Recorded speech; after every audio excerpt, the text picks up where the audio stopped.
የጎንደር ህዝብ ምን አለ አልኳቸው። እጅ ይስጥ ብለዋል አሉ። የጎንደር ህዝብ እጅ ይስጥ ካለው እኔ እጅ እሰጣለሁ። ካድሬዎቹ ይስጥ ብለዋል ተስማምተናል የሚለው ግን አልቀበለውም። ምክንያቱ ህወሓት አይቻልም ቢላቸው ምንም ያርጉት ነገር እንደሌለ ስለማቅ አይሆንም። አይ ህዝቡ ነው እንደዚህ ያላሉት። ህዝቡ ከሆነ ችግር የለውም እጅ እሰጣለሁ ሽማግሌዎች ነው አልኳቸው።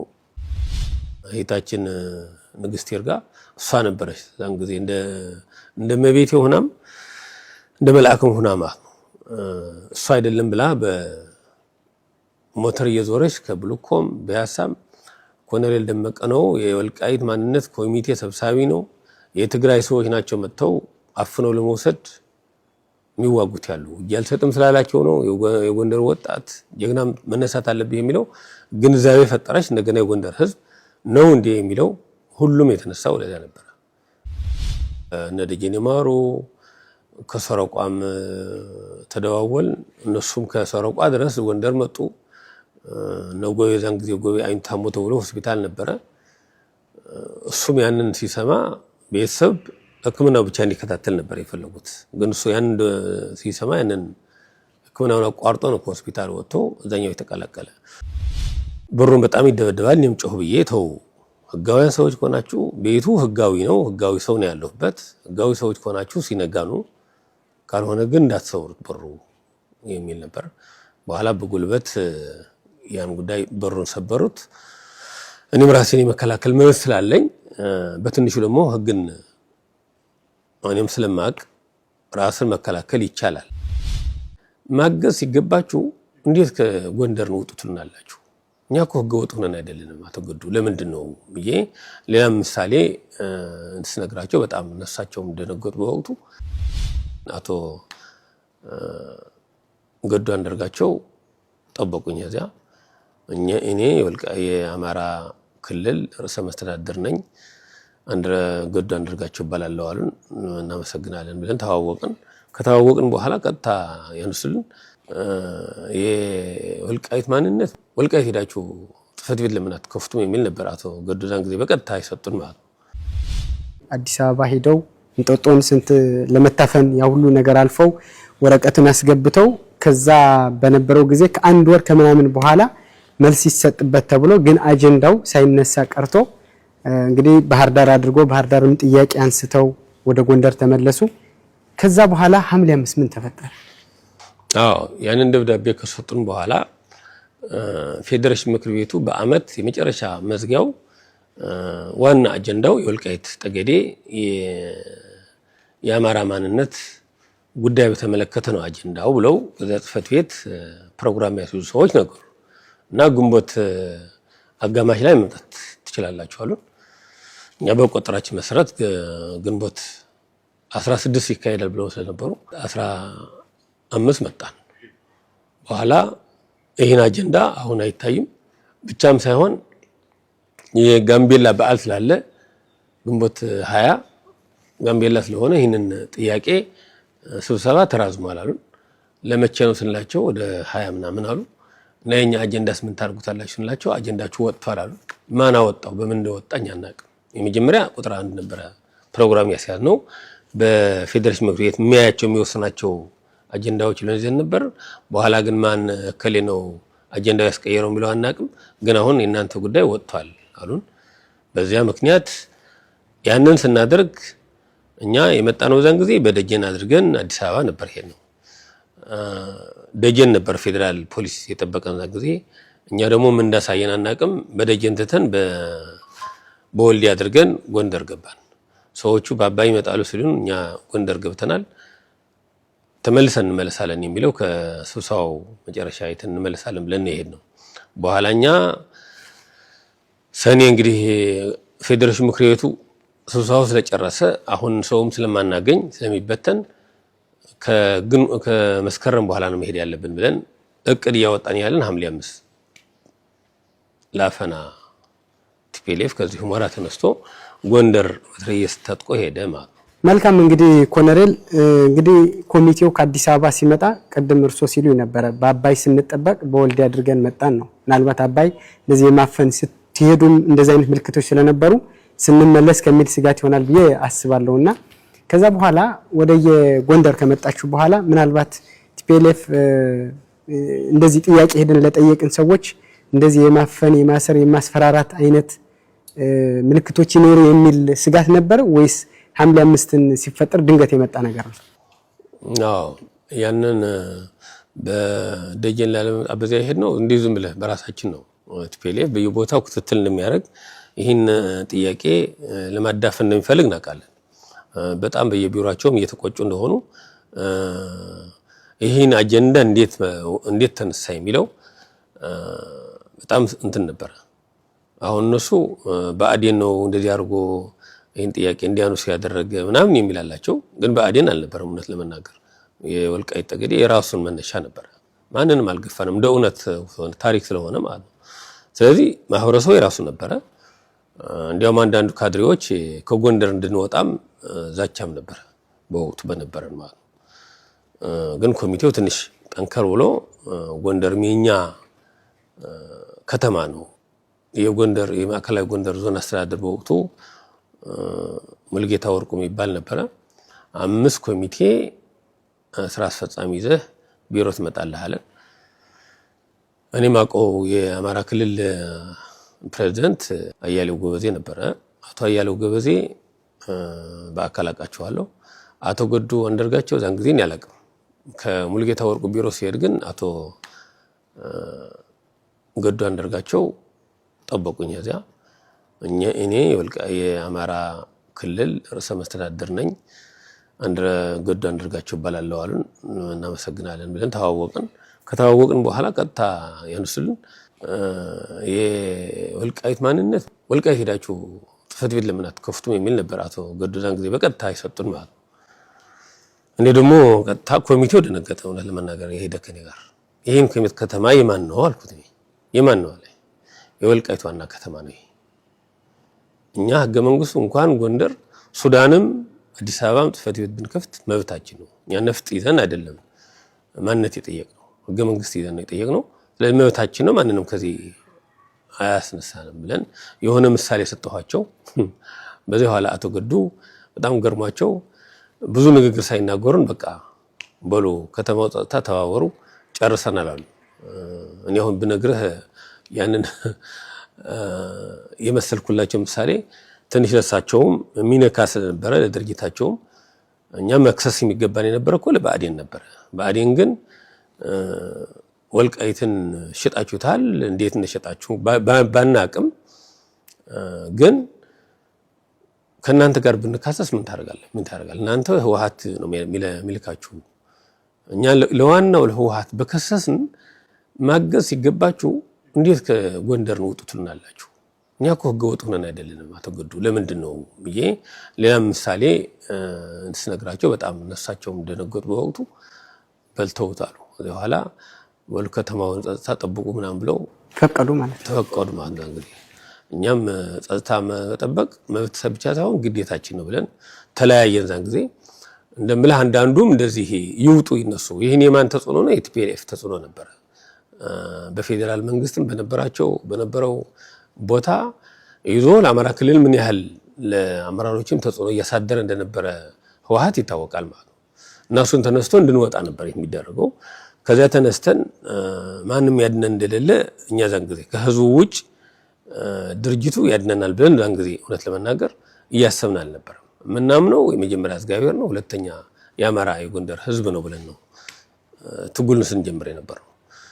ካልሆነ ደግሞ ለእውነት ነው የተነሳ ነው ምንም ችግር የለም የሚል ሐሳብ ስለነበረ ያን አስበን ህወሓት እንኳን ደስተኛ ያለ መሆኑ ብናውቅም ግን እንዲህ ብሎ ራሱ መንግስት ሆኖ የራሱ ድርጅት ነው ብሎ ራሱ ለብሔር ብሔረሰቦች መብት ነው የምታገለው እያለ እና ወልቃይት የማንነት ጥያቄ ሲነሳ ማይመቸው እንኳን ቢሆን ያን ያህል መሳሪያ ታጥቆ ግን ጎንደር ገብቶ ሰዎችን አፍኖ በአደባባይ ለመውሰድ ይመጣል ብዬ እኔ በጭራሽ አላስብም።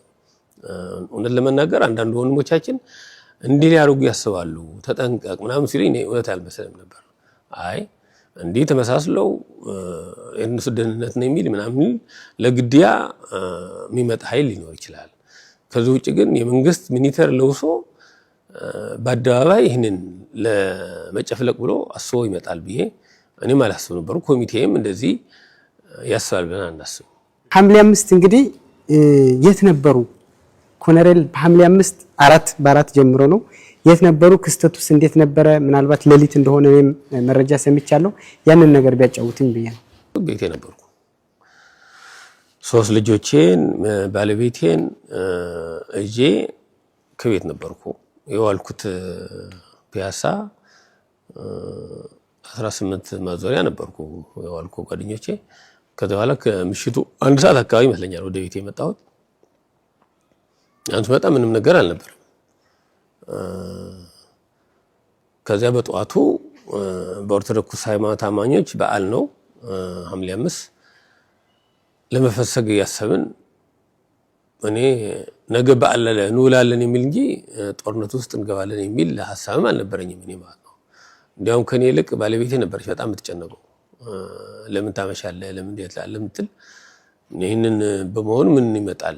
እኔ እኮ በህግ ነው የጠየቅኩት፣ መሳሪያ ነፍጥ አላነሳው የሚል ለሷ እንድትረጋጋ ነበር ስነግራት ነበርኩ። እሷ ግን ብዙ ማታምንም ነበረች ማለት ነው። እና ከጠረጠረች አልወጣሽም። ሌሊት 9 ሰዓት ይመስለኛል እኔ ነቃሁ። ቤተክርስቲያን ለመሄድ ብያስቤ ነበርኩ። በኋላ አይ ገና ነው ሰዓቱ የተኛው 10 ሰዓት ለ10 ጉዳይ ነበር ያን ጊዜ የማስታውሰው። በጣም በሩ በጣም ተንኳኳ። እኔ ልነሳ ስል ባለቤቴም ተነሳሽ አብራ። በኋላ በሩን ሄዳ ለመክፈት ፍላስፋ ስትያሳደምጥ እነማን ናችሁ ትላቸው ብለሽ ክፈቹ የሚለው የብዙ ሰው ድምጽ ነበረ። አይ ቁልፍ ተሳስቼ ነው ቆይ ምናምን ብላ ወደ ቦታው ሄደች። እኔም ቦታዬን ያሱ ያን ጊዜ ትልቅ ወደሻ ይዞ የሆነ መፍለጫ ይዞ እንደሚመታው ያለን የሚመስለው በሩን በጣም ይደበደባል። እኔም ጮህ ብዬ ተው ህጋዊያን ሰዎች ከሆናችሁ ቤቱ ህጋዊ ነው፣ ህጋዊ ሰው ነው ያለበት፣ ህጋዊ ሰዎች ከሆናችሁ ሲነጋኑ፣ ካልሆነ ግን እንዳትሰውሩት በሩ የሚል ነበር። በኋላ በጉልበት ያን ጉዳይ በሩን ሰበሩት።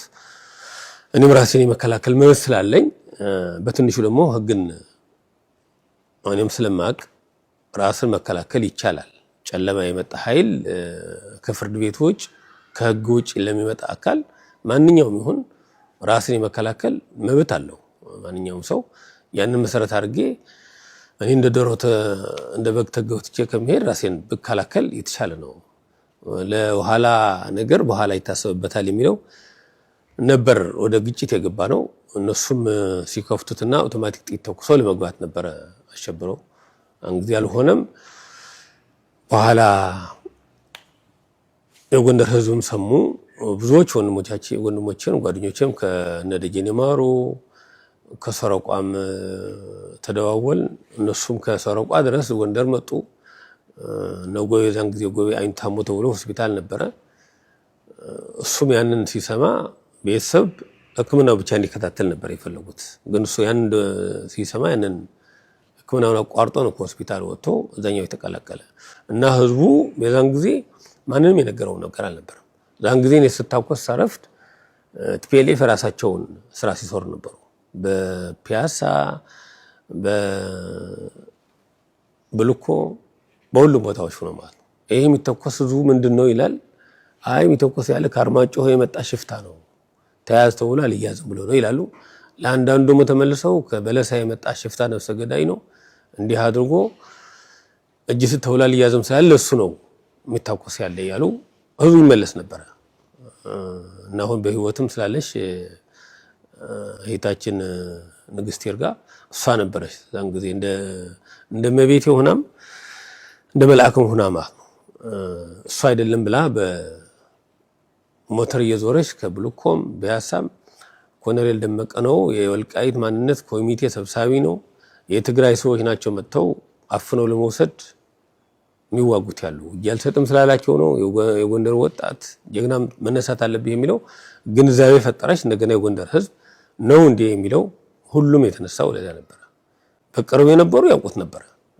ቀድሞው ገና ተኩስ ሲጀመር የደረሱ ነበሩ ከኔ ቤትም ድረስ ሳይቀር ማለት ነው። እና ለነሱ አንዳንዶቻቸው እነዚህ ፌደራል ፖሊስ ነው ብለው ልብስ ለብሰው የመጡ ተመልሱ እያሉ ይመልሷቸው ነበር። በኋላ ህዝቡ ወጣቱን እየሰማ በሚገርም ሁኔታ ነው ህዝቡ የተሰባሰበ ማለት ነው። እና ሁኔታው ያን ጊዜ ዋለ አደረ። ሌሊት 10 ሰዓት የጀመረው በ5 ዋልን አደርን ውለን 6-10 ሰዓት ነበር ከኔ ከቤት የወጣሁት ማለት ነው።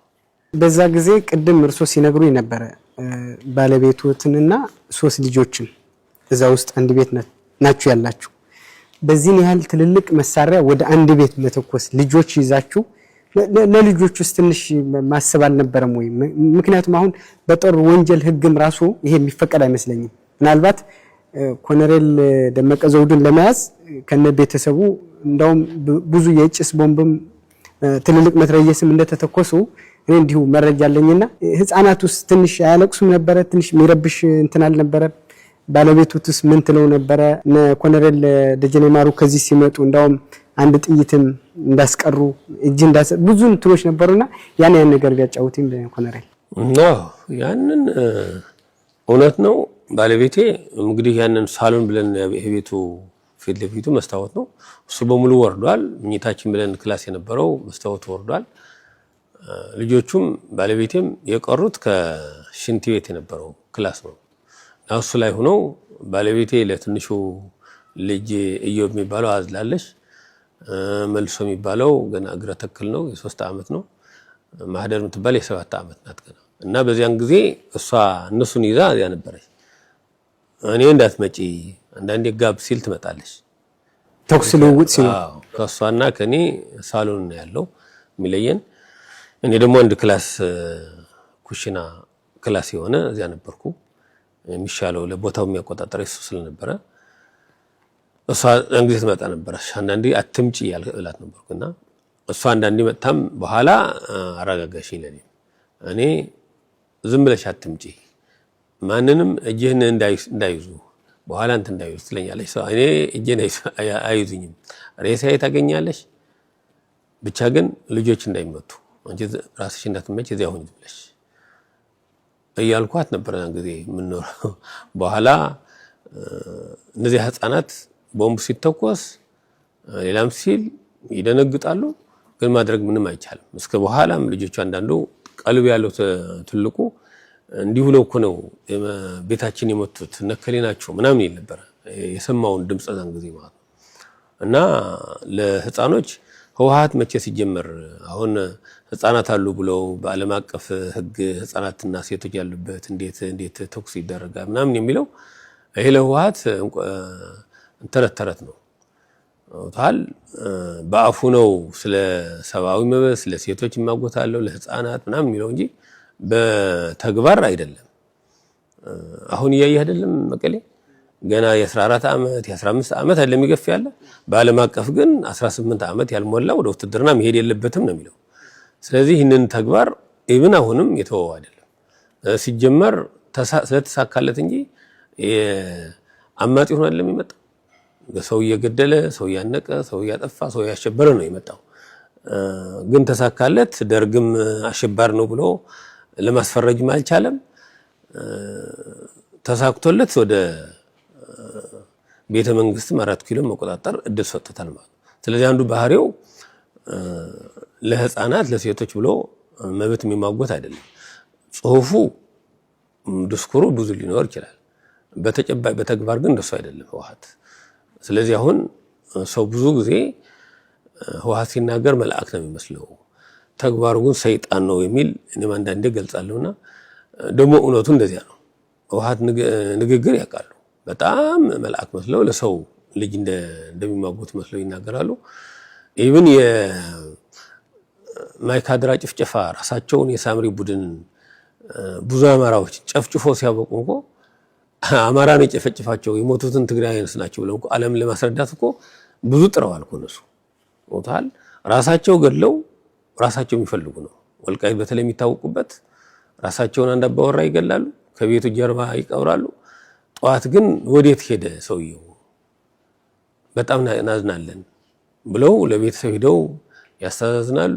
ሰውየው ጠፍቷል እንፈልጋለን ይላሉ። ወይሶርት ያጠፉት ግን ራሳቸው ነው። እንዲህ አይነት ተመክሮ ያላቸው ስለሆኑ አሁን እንኳን ኮሎኔል ደመቀ የሚባለው የማንነት ጥያቄ አንስቶ ወልቃይትን ሊያሳጣን ነው ብለው የሚያስቡት አይደለም። ለሁለት ለሶስት ሰው ምንም ጉዳያቸው አይደለም ማለት ነው። ስለዚህ እሱ በእግዚአብሔር ፍቃድ ተጋለጡ እንጂ ብዙ ሰዎች እንደዚህ እንደ ቤተሰብ የጠፉት ብዙ ናቸው። መጽሐፍ ከቻለ የጅምላ መቃብሮቹ ማየት ይቻላል። የእነማን ቤተሰብ ናቸው? ያ ሁሉ በጅምላ መቃብር አንድ ቦታ የሞቱት ያንን በፍርድ ነበር ወይ የሞቱት? አሁን ህግ ዓለም አቀፍ ህግ ስትል በህግ ቢሆን እነዛ ሰዎች እንዴት ጅምላ መቃብር አንድ ጉድጓድ በጣም ብዙ የሚቆጠር ሰው እንዴት ይገደላል? ስለዚህ እሱን ህወሓት ጉዳይ አይደለም። አደባባይ እንዳይወጣ እንዳይጋለጥ ብቻ ነው የሚጠነቀቀው እንጂ ከውስጡ ያንን የለም። ያን ስላልነበረ ነበረ ኮሎኔልም በላውንቸር የሚመታ በታንክ የሚመታ ወዘተ የሚል ነበር። እኔ ዛን ጊዜ ያገዙ መምራሮች እንዳሉ አውቃለሁ። ትልቁ ግን እግዚአብሔር ነው እንዲሳሳቱ ያላደረገ። ከዛ ውጪ የአማራ አመራሮችም ከሱ በፊት ብዙ ወሳኝ ቦታ ጊዜዎች ለአማራ የሚያጠፋ ውሳኔዎች ወስነው ይሆናሉ። በዛን ጊዜ ግን መወሰን አልቻሉም። ኢቭን አሁን ገዱ ያልነው ያንን እንዳልተቀበለ ነው። እና አቶ ደመቀ መኮንንም ያንን የተቀበሉት አይደለም። ስለዚህ እሱን ተቀበልን ማለት ይህንን ህፃናት ባሉበት ሴት ባለችበት በከባድ መሳሪያ ከመታችሁት ኢህአዴግ የሚባለው ዛሬ ቀን ጀምሮ ተለያይተናል የሚል ጥያቄ መልስም ተቃውሞም እንደነበረው በተለያየ መልኩ መረጃ አለኝ ማለት ነው። እና ያንን እነዛ ሰዎች በወቅቱ እንደ እውነት አግዘዋል። ትክክል አይደለም። አንደኛ እኛ በማናውቀው ክልሉ በማያውቀው እንዴት ደፍረው ጎንደርን ጦርነት ፈጠሩ? ሁለተኛ ደግሞ እነሱ ሰዎች ህፃናት ባሉበት እንዴት በከባድ መሳሪያ ይመታሉ? ትክክል አይደለም የሚል ነበር። አንዳንዶቹ በአካል ማግኝቼ ያን ነገር እውነት እንዳሉት እንደተባባሉትም ነግረውኛል። ምንም ይሁን ግን ስህተት ያልፈጠሩት አንዱ እግዚአብሔር ነው ያን እንዳይሆን ያደረገው። በሚቀጥለው ደግሞ የህዝቡን ድጋፍ ነው። ብዙ ያን ሁሉ ተቃውሞ እየሰጠ ስለነበር እየተዋጋ ስለነበረ ተረጋግቶ ለመወሰንም አልቻሉም። ይሄን ማስበው የነበረው አንዱ እሱ ነው። ስለዚህ በኋላ ልጆች እና ሚስት መቼ ወጡ የሚለው ለ6-5 ሰዓት 6 ሰዓት አካባቢ ነበር ይወጡ። ኦልሞስት ሙሉ ውጊያው የሚደረግበት ውስጥ ነበሩ። ሁሉም ነበሩ። ወዲያ ኋላ እኮ ተረጋግቷል ብዬኔ ነበረ። አሁን ሰው ሬሳ የሚለቅ ምናምን ነበረ። ያ ማህበረሰቡ መጥቶ ያ በሩ ላይ ምናምንና አሁን ሲቪላን መጥተዋል። ህፃኖች ይዘሽ ትመለሽ ውጭ አልኳት እኔ። በኋላ እኔ ማላየሁም ለካ መከላከያም ነበሩ ከኋላ ማለት እና እሷን እንዳያዟት በጥርጣሬ ነበር መገመተው ማለት ነው። ዛን ጊዜ እንደ እውነት ሆኖ አንዳንድ ፊልም ታየው የለም ሚስቴን ይዘው ወይ ልጄን ይዘው በቃ ወይ ጅስት ወይ እንገላቸዋለን የሚል ይዘው ሊመጡ ይችላሉ። የመጨረሻ ነበር ይማሱ ወይ ነጥዬ መታለው የሚል አሁንም ልጆቱን ወይ ባለቤቱን ተይዛ ነጥለው እንደዛ ለሚል ሰው ነጥለው ለመምታት ማለት ነው። አዎ ነበር ዛን ጊዜ መጨረሻ እኔ ሚስቴን ይዘው ስለመጡ ልጄን ይዘው ስለመጡ እንዲዝም ይያልሰጠው ነበርኩ። ግን እነሱም እንደሱ አላረጉም። እሷም በዛን ጊዜ ድምጿ እየሰማሁ ስለነበርኩ የሆነ ሰውን የሚያናግራት ያለ የሚል ከግቢው ውጭ ማለት ነው። እሷም ጮህ ብላ ተናዳ ትናገር ነበረች። በኋላ ድምጿ እየራቀ ሄደ። ከ9 ሰዓት አካባቢ የሚሆን ሽማግሌዎች አንዳንድ ሰዎች ምናምን መጡ። በሽምግልና እጅ መስጠት ይቻላል ምናምን የሚል እየተነጋገሩ ነው አሉ። ሽማግሌዎችም ጣል መጡ። እኔ የማን ነው ካቢኔው ከተማውም እጅ ውስጥ ብሏል፣ ከክልሉም ተስማምቷል ምናምን አሉ። ተው አልኳቸው። እኔ ወያኔ እኮ ለዶሮ ጥሬ አፍሰሰ ለጠላት እርቅ አፍሰሰ የሚል መርህ ይከተላሉ። ይሄን አውቃችሁ ነው ወይ እጅም ስጥ ብትሉኝ ለምንድን ነው የሚል እኔ ቦታዬን እጅን እሱ ከውጪ ሆነው ማለት እና ለምንድን ነው ያምትሉት? ችግር የለም እኛ ቃል ገብተውልና ምናምን። ለማንኛውም የጎንደር ህዝብ ምን አለ አልኳቸው።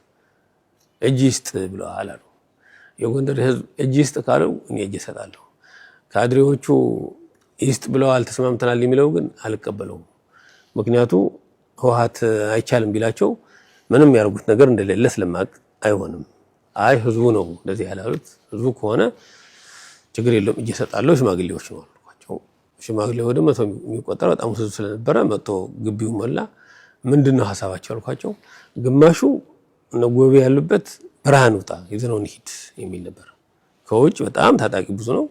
ወደ ውጭ በረሃ ይዘን እንሂድ፣ ግማሽ ደግሞ አይ ለመንግስት እጅ ቢሰጥ ይሻላል የሚል ከሁለት ተከፈሉ።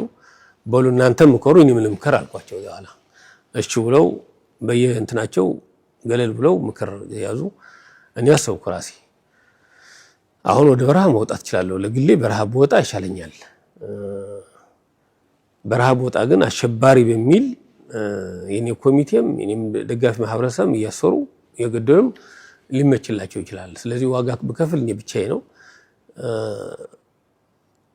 የፍትሃዊ የሆነ ፍርድ ቢደርስብኝ እኔ ነው የምገደለው። ብገደል ችግር የለውም፣ ህዝቡ እጅ ይስጥ ብለኝ ብሞት ችግር የለውም። ቢያንስ ኮሚቴውን ይድናል። አዎ ኮሚቴው ሌላው ግን ይድናል በሚል ነበር የወሰንኩት። ያን ጊዜ መጡ። ምን አሰባቸው አልኳቸው። በቃ ግማሻችን በረሃ እንሂድ የሚል ነው፣ ግማሽ ደግሞ እጅ ይስጥ የሚለው ግን ያንተ ውሳኔ እንስማ ብለናል አሉ። ወለኔ በረሃ ምትሉት በረሃ ሊሄድም እጄ ለህዝብ ሰጣለሁ፣ እንዲያም ሆነው በጋራ እንይ ያልኳቸው እሻሉ። ወጣን። በኋላ መሰሪያ የሰጠኋቸው ሄድን ማለት ነው። እንደውም እዚህ ጋር ኮሎኔል የቀሩ ከመጡ እርሶ ለማፈን ከመጡ የቀሩ የሆነ መጨረሻ ህዝቡ ራሱ ቀሚስ ያስለብሶም እንደላካቸው የሚልም አዎ እኔ አላየኋቸው። እንግዲህ ሰው ነው የሚለው። ሁለት አምልጠዋል ከመጡ ሰዎች የሴት ቀሚስ ለብሰው ወጥተዋል የሚል ሲናገሩ ሰማለሁ። ወጣቶች ምናምን እኔ በአይኔ ግን አላየኋቸውም። እንደዚያ ብለው ነው የወጡት። ሌላ ታክቲክ ተጠቅመው ነው አላውቅም። ግን ማህበረሰቡ እንደዚያ ይላል። እስር ቤት እያለሁ እንዲህ ብለው ሁለት ሰው አምልጠዋል እኮ ምናምን ብለው እንደማንኛው አንተ እንደምትሰማው እኔ ነው የሰማሁት።